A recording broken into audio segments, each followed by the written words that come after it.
Hi guys, Cliff Olson, Doctor of Audiology and founder of Applied Hearing Solutions in Phoenix, Arizona. And in this video, I'm talking about the 3 different types of hearing loss and a 4th type that nobody ever talks about. Coming up.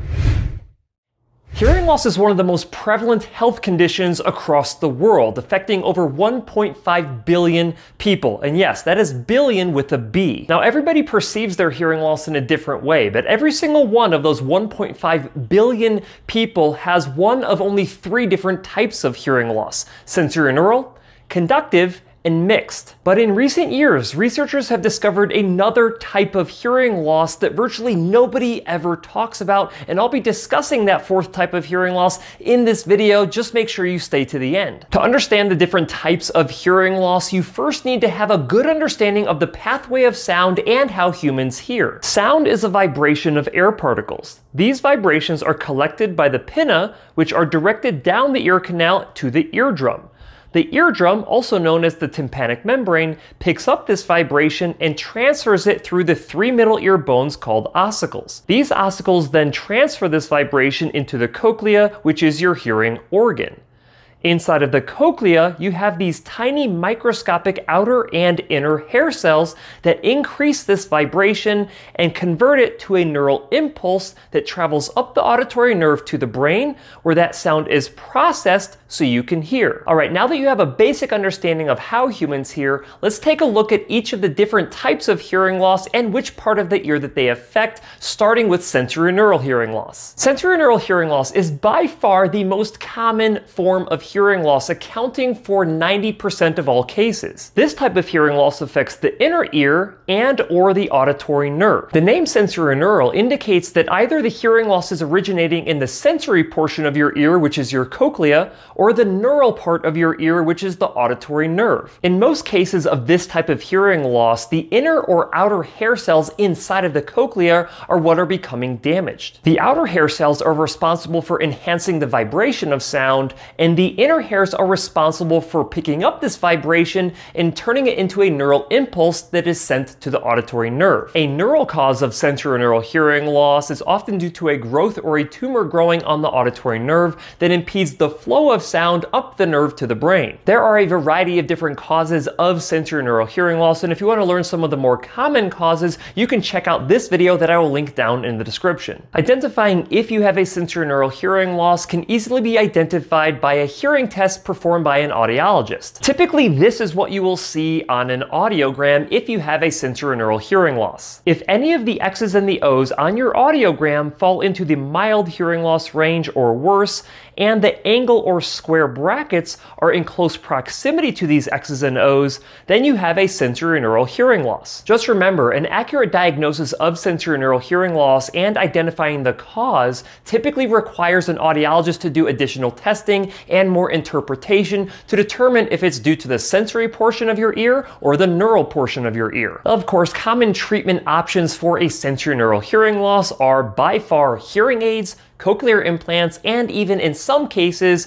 auditory brainstem implants. All right, guys, if you're enjoying this video so far, do me a huge favor and click that like button. It really helps out my channel and it gets these videos in front of a broader audience. And while you're at it, if you have not yet subscribed to this channel with notifications turned on, go ahead and do that as well, because that ensures that you never miss one of my newly released videos. And I release a ton of new videos every single week. That being said, I really appreciate it. Now back to the video. Next, let's talk about the 2nd type of hearing loss, known as conductive hearing loss, which also happens to be the 2nd most common form of hearing loss. A conductive hearing loss originates in either the outer or the middle ear sections of the ear. It's called a conductive hearing loss because the vibration of sound cannot adequately be conducted through the outer and middle ear pathways on its way to the inner ear where it is sensed. There are a variety of different causes of this type of hearing loss, including but not limited to earwax buildup in the ear canal, a hole in the eardrum, fluid buildup in the middle ear space, or even fused ossicle bones. Diagnosing this type of hearing loss requires a little bit more investigation by an audiologist. The first thing your audiologist has to do is perform otoscopy, which is where they take their ear light and look inside of your ear canal to see if there's earwax or a foreign object stuck in your ear canal that is impeding the flow of sound. Next is having a comprehensive hearing evaluation. Typically with a conductive hearing loss, this is what you would see on an audiogram. If any of the X's and the O's on your audiogram fall into the mild hearing loss range or worse, and the angle or square brackets are still in the normal range of hearing, creating what we know as an ear-bone gap, then you have a conductive hearing loss. In addition to otoscopy and a hearing test, audiologists will typically perform a third test known as tympanometry. This will allow your audiologist to identify how much movement you have in your eardrum, as well as being able to identify your ear canal volume. The results of all three of these tests will help your audiologist identify what exactly is causing your conductive hearing loss, and it will help them get you pointed in the right direction for proper treatment. Oftentimes, treatment for a conductive hearing loss can include earwax removal, patching a hole in your eardrum, placing pressure equalization tubes to help get rid of fluid in your middle ear space, or a variety of other middle ear surgeries to remove any blockages. The third type of hearing loss is known as a mixed hearing loss, and it is not as common as the first two types of hearing loss that I just got done discussing. So not only will you have a hearing loss that is due to either the cochlea or the auditory nerve, but you'll also have a hearing loss that's due to the impeded flow of sound through your outer and middle ear. And you can go ahead and use your imagination to combine any cause of sensorineural hearing loss with pretty much any cause of conductive hearing loss, and you'll get a mixed hearing loss out of it. This is what a mixed hearing loss will look like on an audiogram. If the X's and the O's and the brackets fall into the hearing loss range, but there is also a gap between them, known as an ear-bone gap, then you have a mixed hearing loss. Of course, identifying what is causing a mixed hearing loss requires the same type of testing used to identify a sensorineural hearing loss as well as a conductive hearing loss. Now, treatment for this type of hearing loss usually requires addressing the conductive component first through the different treatment methods that I explained earlier. Then, after the conductive hearing loss is addressed and is either corrected or not corrected, then you need to go on to the treatment options that are typically utilized for sensorineural hearing loss, and oftentimes this means hearing aids. And if it so happens that the conductive component of a mixed hearing loss is not corrected, then you typically have to use hearing aids that have a higher power level to fight through the conductive component of that mixed hearing loss. All right, now that we have the three main types of hearing loss out of the way, let's go ahead and talk about the fourth type of hearing loss that really nobody talks about, which is hidden hearing loss or subclinical hearing loss. Hidden hearing loss or subclinical hearing loss is when the X's and O's on your audiogram fall inside of the normal hearing range, but you still perceive difficulty hearing. This type of hearing loss usually presents itself when you're in a difficult listening situation, like a noisy restaurant where there's a lot of background noise interfering with what you're trying to hear, or low light conditions where you're not able to use your eyes to pick up visual cues off of the person who's talking to you. So how is it possible to have perceived hearing loss but still have hearing in the normal range on an audiogram? Now, you may have noticed on a typical audiogram that the range of normal hearing goes from -10 decibels all the way up to 25 decibels. This means that there's a 35 decibel range of normal human hearing, and in case you're not familiar with how decibels work, 35 decibels is a massive range. In the world of sound perception, a 10 decibel increase is a doubling in the perceived volume of a sound. Just imagine if, as a child, you had hearing thresholds that ranged anywhere between -5 and 0 decibels.